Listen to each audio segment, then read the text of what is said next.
ಅವರಿಗೆ ಇದರ ಮೂಲಕ ಕಳಿಸಿರೋದೇನಂದರೆ, ಈಗಾಗಲೇ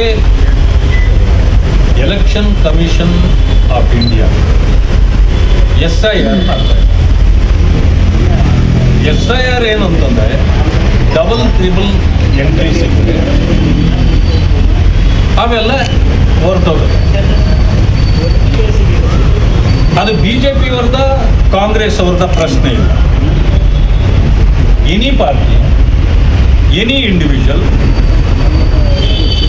if they have 2 or 3 entries in the election commission list or voter, they will be eliminated. Only single will be there. ಅದೇ ಇದರಲ್ಲಿ ಏನಾಗಿದೆ ಅಂತಂದರೆ, ಯಾರೋ ಕಂಪ್ಲೇಂಟ್ ಕೊಟ್ಟರು, SIR ಅಲ್ಲಿ ನಮಗೆ ಹಿಂಗಾಗ್ತಾ ಇದೆ, ಅನ್ಯಾಯ ಆಗ್ತಾ ಇದೆ, ಏನೋ ಅದನ್ನು ಯಾರು ಬೇಕೋ ಅದನ್ನು ಉಳಿಸ್ಕೊಳ್ತಾರೆ, ಬೇಡದೇ ಇದ್ದವ್ರನ್ನ ಎಲಿಮಿನೇಟ್ ಮಾಡ್ತಿದ್ದಾರೆ ಅಂತೇಳಿ ಕಂಪ್ಲೇಂಟ್ ಕೊಡ್ತಾರೆ. ಈಗ ಇಲ್ಲಿ ಬಂದಿರೋ ಪ್ರಶ್ನೆ ಏನಂತಂದರೆ, ಎಲೆಕ್ಷನ್ ಕಮಿಷನ್ ಆಫ್ ಇಂಡಿಯಾ ಒಂದು ಸರ್ಕ್ಯುಲರ್ ಕಳಿಸಿ SIR ಮಾಡ್ತಾ ಇದ್ದಾರೆ. 27 ಇದರಲ್ಲಿ ಏನು ವಾರ್ಡ್ಗಳಲ್ಲಿ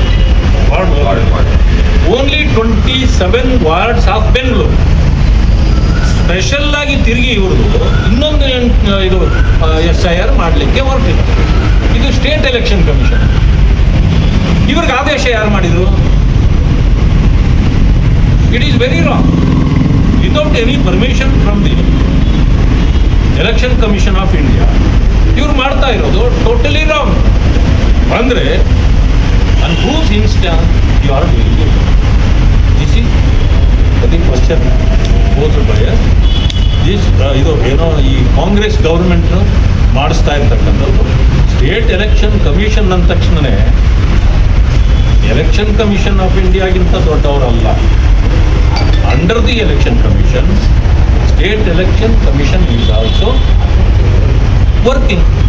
but this state election commission become a perfect in the hands of the Congress government. ಇದನ್ನು ಒಪ್ಪಲಿಕ್ಕೆ ಸಾಧ್ಯ ಇಲ್ಲ. ಇದನ್ನು ತಕ್ಷಣ ಕೈ ಬಿಡಬೇಕು. ನಿಮಗೆ ಏನಿದ್ರು SIR ಈಗೇನು ಎಲೆಕ್ಷನ್ ಕಮಿಷನ್ ಮಾಡ್ತಿದೆ ಅದರ ಅಂಡರಲ್ಲೇ ಆಗಬೇಕು. ಇದರಲ್ಲಿ ಪ್ಯಾನಿಕಿ ಹುಟ್ಟಿಸಬಾರ್ದು. ಇದರ ಯಾರದ್ದೇ ಆಗಿದ್ರೂ ಕೂಡ, ಯಾವ ಪಕ್ಷದವ್ರದ್ದೇ ಆಗಿದ್ರೂ ಕೂಡ ಅದೆಲ್ಲ ಒಂದೇ ಇರ್ತದೆ. ಈ ಕಾಂಗ್ರೆಸ್ ಸರ್ಕಾರ ಸುಮ್ಮನೆ ಅನವಶ್ಯಕವಾಗಿ ಪ್ಯಾನಿಕಿ ಅಂದರೆ ಭಯ ಹುಟ್ಟಿಸ್ತಕ್ಕಂಥ ಕೆಲಸವನ್ನು ಜನರ ಮಧ್ಯದಲ್ಲಿ ಮಾಡ್ತಾ ಇದ್ದಾರೆ. ಇದನ್ನು ಮಾಡಬಾರ್ದು. ಹಾಗೇನಾದರೂ ಆದರೆ ಕಾನೂನು ಕ್ರಮವನ್ನು ಕೂಡ ನಾವು ಸರ್ಕಾರದ ವಿರುದ್ಧ ಮತ್ತು ಸ್ಟೇಟ್ ಎಲೆಕ್ಷನ್ ಕಮಿಷನ್ ವಿರುದ್ಧ ನಾವು ಮಾಡಬೇಕಾಗುತ್ತೆ. ಅದನ್ನು ಈಗಾಗಲೇ ನಾವು ಇವರಿಗೆ ಅನ್ಬುಕುಮಾರ್ ಅವ್ರಿಗೆ ನಾವು ತಿಳಿಸಿದ್ದೇವೆ. ಅವರು ತಕ್ಷಣ ಈಗಲೇ ನಾನು ಎಲೆಕ್ಷನ್ ಕಮಿಷನ್ ಆಫ್ ಇಂಡಿಯಾಗೆ ನಾನು ಇದನ್ನು ಕಳಿಸ್ತೇನೆ. ತಕ್ಷಣ ಅವರಿಂದ ಏನು ಆದೇಶ ಬರ್ತದೆ ಅದನ್ನು ಪಡೆದು ಮುಂದಿನ ಕ್ರಮ ಕೈಗೊಳ್ತೇನೆ.